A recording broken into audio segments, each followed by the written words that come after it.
welcome back to the channel. I'm about to make some people upset and hurt some feelings. It'll be alright. Get your Kleenexes out.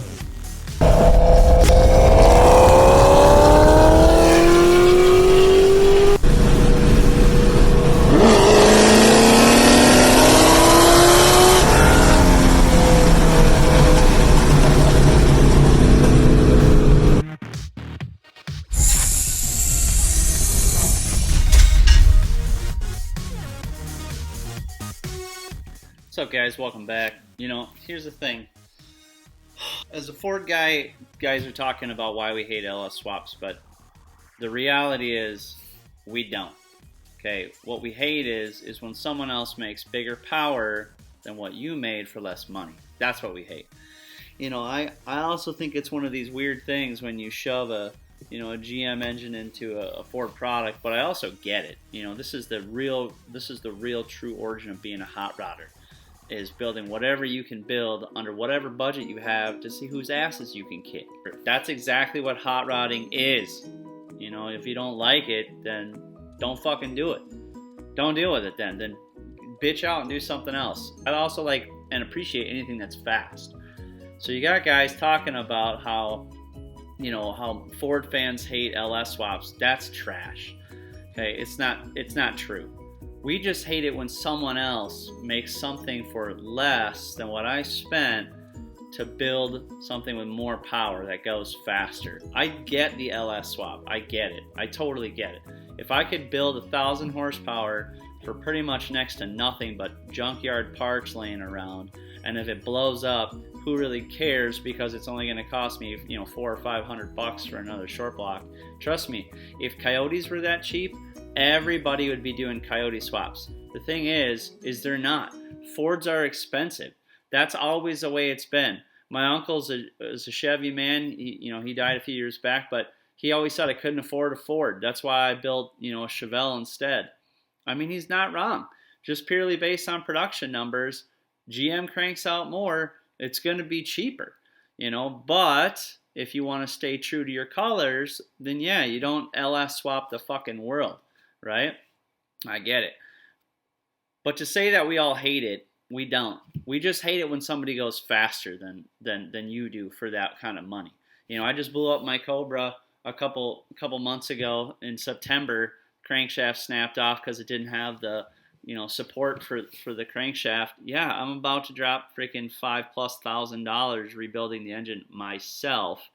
And I get it. If you don't have that expertise, the tools, the knowledge, it's going to cost you. It's 10 grand. Well, right there, it's like, I could LS swap an 03 Cobra for a hell of a lot cheaper. And trust me, it crossed my mind. But at the same time, that's not who I am. So I'd rather spend the money and build the car. I also know that with what I already have, spending $5,000 on a new short block and rebuilding the heads and everything else, if I put it all back together with what I have, I'm going to make more power than I was making because of the small changes that I'm making with the car without spending a whole ton of extra money.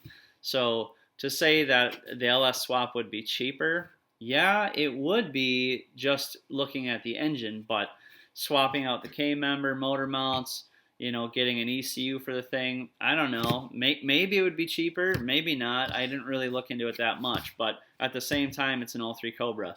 Not many guys want to chop up something like that. So, I don't know. I think it's one of those things where people like to claim that anyone who's a Ford man hates LS swaps. Yeah, I think a lot of guys do. I think they do. But I also don't think it's most guys. I just think we hate losing to someone who spent less. It's the same reason that the guy who buys a Ferrari when he gets his ass kicked by a $6,000 Fox body gets a little miffed. It happens, dude. You just got smoked by a car that costs a hell of a lot less than yours. But at the same time, he's not racing most of the time. So I think whatever you want to do with your car, you should just do. It doesn't even matter, right? Who gives a shit what anybody else says? My first engine I built was a 331. Everyone told me that I was going to not make as much power as the 347 guys. The heads I put on it were too big. The intake, blah, blah, blah. I heard the whole thing. Okay, you do a little bit of math, and you end up building an engine that makes more power than the other guys bigger cubic inch engine for the same kind of money, they get a little salty and they like to say, well, he sprayed you, blah, blah, blah. No, you just got your ass kicked by somebody who built a better product than you did. That's really what it comes down to. Okay, you got salty because someone else beat your ass, do it with less. It sucks. It happens sometimes, but that's the choice you make when you build something like this. Not to mention, let's be real here. I mean, the new GT500 versus the new Corvette, I know they're not the same class of car. At the same time, when the 2020 Corvette came out, if you could get your hands on it, it's a hell of a lot better car for less money than a new GT500. I love GT500s. I'm wearing a fucking Shelby shirt. I mean, I get it, but at the same time, for that kind of money, for 120 grand, I could have 2 of these nicer Corvettes. I mean, I get the inside of these things are stupid. I don't really like the look of them myself. I think the interior was done wrong, but that's just me. But the overall look, performance of the car, way better.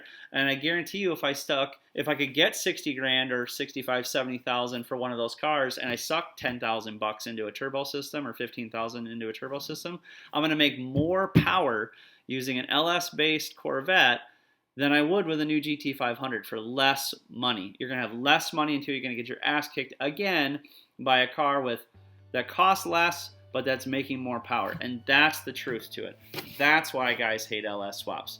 The idea of being pure is junk. If you put a Cobra motor, an 03 Cobra, or a Terminator engine in your Fox body, it's not pure anymore. As soon as you cut anything apart, you're not following any purity anymore. It doesn't really matter what you put in at that point. Not to mention an LS is basically just a 351 anyways, right? A Windsor 351. If you really want to boil it down, all GM did was like, oh, Ford has a really good 351 Windsor platform. Maybe we should build our new V8 platform off of that.